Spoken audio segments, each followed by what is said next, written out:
मुर्दों से बात करना उसका पेशा था, लेकिन खुद उसकी मौत एक पहेली बन गई।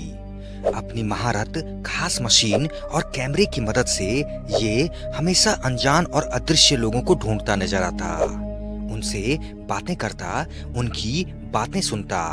कभी किसी सुनसान हवेली में, कभी खंडहर में, कभी कब्रिस्तान में, तो कभी किसी सुनसान बियाबान में, यहाँ तक कि मुर्दा घर के अंदर भी। 32 साल का नौजवान गौरव तिवारी अमेरिका से प्रोफेशनल पायलट की ट्रेनिंग बीच में छोड़कर हिंदुस्तान लौट आया और यहाँ आकर जिसने इंडियन पैरानॉर्मल सोसाइटी का गठन किया, फिर लग गया जिंदगी के बाद के सच को जानने में। देश और दुनिया के करीब 6000 हॉन्टेड लोकेशंस की जांच करने वाले गौरव की लाश 7 जुलाई 2016 को दिल्ली के द्वारका इलाके में उसी के फ्लैट में पाई गई। वो अपने ही घर के बाथरूम में फर्श पर पड़ा था। गौरव के गले पर काले रंग के गहरे निशान मिले हैं। ये निशान कुछ कुछ वैसे ही हैं जैसे गले में फंदा कसने पर होता है। गौरव की जिंदगी जिन रहस्यों को तलाशने में बीती, कुछ वैसे ही रहस्यमय सवाल अब उसकी मौत के बाद भी उठ रहे हैं। दरअसल गौरव को ना तो कोई माली तंगी थी और ना ही किसी तरह की परेशानी। हाल ही में शादी की और खुश भी था। कोई बीमारी भी नहीं थी। मौत से एक दिन पहले की आखिरी रात भी वो अपने काम पर लगा था। गौरव दिल्ली के एक और हॉन्टेड प्लेस की जांच कर रहा था। यहाँ तक कि मरने से बस मिनट भर पहले तक भी सब कुछ बिल्कुल ठीक था। वो अपने लैपटॉप पर मेल चेक कर रहे थे। इसके बाद वो अचानक उठकर बाथरूम जाते हैं और कुछ देर बाद घर वालों को बाथरूम में कुछ गिरने की आवाज आती है। इसी के बाद जब गौरव के पिता और पत्नी बाथरूम में झांकते हैं तो वो फर्श पर बेसुध मिलते हैं। इसके बाद गौरव को अस्पताल ले जाया जाता है, मगर तब तक उनकी मौत हो चुकी होती है। गौरव की मौत के बाद पूछताछ के दौरान गौरव की पत्नी ने पुलिस को एक अजीब बात बताई। उन्होंने कहा कि गौरव ने मरने से कुछ दिन पहले कहा था कि उसे कुछ नेगेटिव ताकतें मरने के लिए मजबूर कर रही हैं। गौरव तिवारी पैरानॉर्मल जांचकर्ता की हैसियत से ऐसी तमाम जगहों की पड़ताल करते थे जहां आम लोग जाने से भी डरते हैं। गौरव की पैरानॉर्मल रिसर्च पर इतनी पकड़ थी कि उनकी पूरी टीम अत्याधुनिक मशीनों से लैस होने के बाद भी पूरी तरह से गौरव के अनुभव पर ही निर्भर करती थी। गौरव तिवारी सर्टिफाइड पैरानॉर्मल जांचकर्ता के साथ साथ यूएफओ के सर्टिफाइड फील्ड जांचकर्ता भी थे। हालांकि उनकी मौत का रहस्य आज भी रहस्य ही है। दोस्तों, आज की वीडियो में आप ऐसे ही रहस्यमय और अजीबोगरीब घटनाओं तथा फैक्ट्स के बारे में जानेंगे, तो वीडियो के अंत तक जरूर बने रहें दोस्तों। नंबर 2, दुनिया का सबसे गहरा गड्ढा जिसे नरक का द्वार भी कहा जाता है। 1950 का दशक था। द्वितीय विश्व युद्ध के ठीक बाद अमेरिका और सोवियत यूनियन के बीच कोल्ड वॉर का दौर शुरू हो चुका था। दोनों देशों के बीच सैन्य से लेकर अंतरिक्ष तक लगभग हर मोर्चे पर होड़ मच गई। दोनों खुद को एक दूसरे से ज्यादा ताकतवर साबित करने का कोई मौका नहीं छोड़ रहे थे।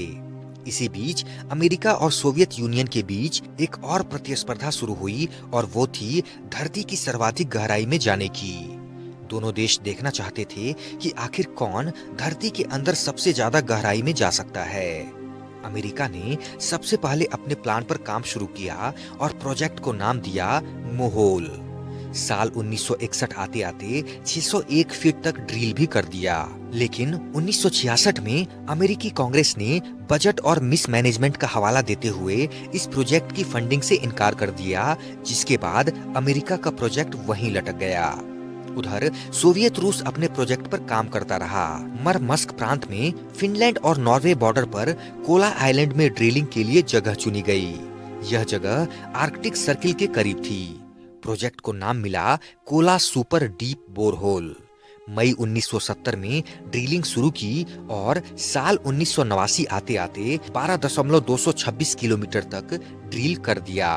हालांकि यह धरती की कुल गहराई का 2% से भी कम था, लेकिन इतनी गहराई में तापमान 180 डिग्री सेल्सियस तक पहुंच गया। असली मुसीबत इसके बाद शुरू हुई।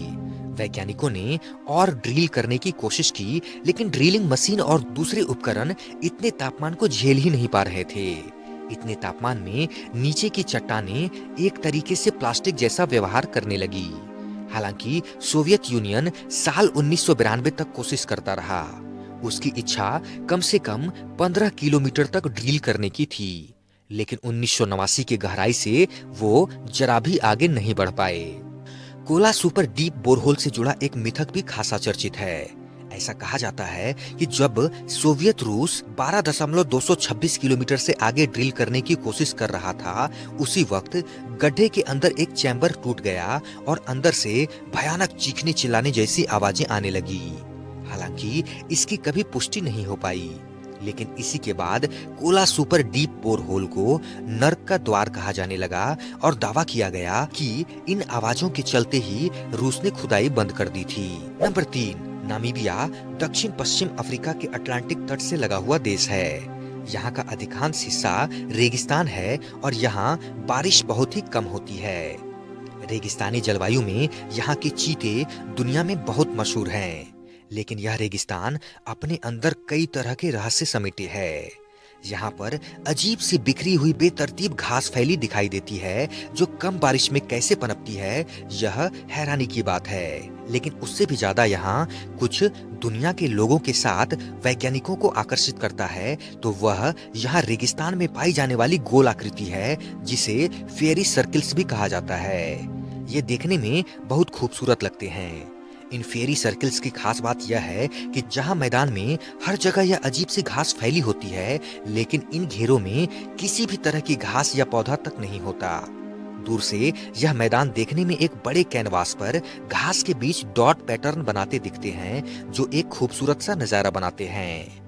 वैज्ञानिक अभी तक इन घेरों को वर्षों से अध्ययन कर रहे हैं, लेकिन अभी तक वे एक निश्चित नतीजे पर नहीं पहुंच सके हैं। लेकिन इसकी वजह के बारे में दो तरह के मत सबसे ज्यादा प्रचलित हैं। एक धारणा के अनुसार ये घेरे घास की जड़ें खाने वाली दीमक बनाती हैं, जबकि दूसरी धारणा के मुताबिक इन घेरों को बनने में खुद घास का योगदान होता है, जो अपने लिए पानी की व्यवस्था करने के लिए प्राकृतिक रूप से ऐसे घेरे बना लेती हैं। नंबर 4, अमेरिका के कैलिफोर्निया में कैमेरोन एयर पार्क नाम का एक शहर है, जहां पर सभी के घर के बाहर एक हवाई जहाज खड़ी होती है। ये लोग कहीं भी आने जाने के लिए इस हवाई जहाज का उपयोग करते हैं। नंबर 5, क्या आप जानते हैं कि एलन मस्क ने टेस्ला नाम साइंटिस्ट निकोला टेस्ला के नाम पर रखा है, क्योंकि निकोला टेस्ला इतने बड़े साइंटिस्ट थे कि उन्होंने अपने पूरे जीवन में 100 से भी ज्यादा आविष्कार किए थे। नंबर 6, दुनिया भर में सबसे ज्यादा पुशअप्स मारने का वर्ल्ड रिकॉर्ड जापान के मिनोरू योशिदा के नाम है, जिन्होंने साल 1980 में लगातार 10,507 पुशअप्स किए थे। नंबर 7, भारत में द क्रॉम्पटन ग्रीव्स बॉस नाम के अंग्रेज ने सबसे पहली कार 1897 में खरीदी थी। नंबर 8, हफ्ते में 2 बार गर्म पानी में एलोवेरा जेल डालकर चेहरे पर स्टीम लेने से स्किन हेल्दी ग्लोइंग होती है और चेहरे से दाग धब्बे भी दूर होते हैं। नंबर 9, कर्नाटक की शलमाला नदी अपने आप में खास है, क्योंकि इस नदी में एक साथ हजारों शिवलिंग बने हुए हैं। ये सभी शिवलिंग नदी की चट्टानों पर बने हैं। शिवलिंगों के साथ साथ नंदी और सांप की आकृतियां बनी हुई हैं। इन शिवलिंगों के हजारों की संख्या में एक साथ बने होने की वजह से इस स्थान का नाम सहस्त्रलिंग भी है। नंबर 10, वंदना नेपाल नाम की नेपाल की इस लड़की ने 126 घंटे बिना रुके डांस करके गिनीज वर्ल्ड रिकॉर्ड बनाया है। 5 दिनों तक ना तो इसने आराम किया, ना नींद ली और ना खाना खाया। दोस्तों, आशा करता हूँ कि आज की वीडियो आपको अच्छी लगी होगी। अगर वीडियो अच्छी लगी हो तो लाइक करें, कमेंट करें, शेयर करें और प्लीज दोस्तों चैनल को सब्सक्राइब जरूर करें।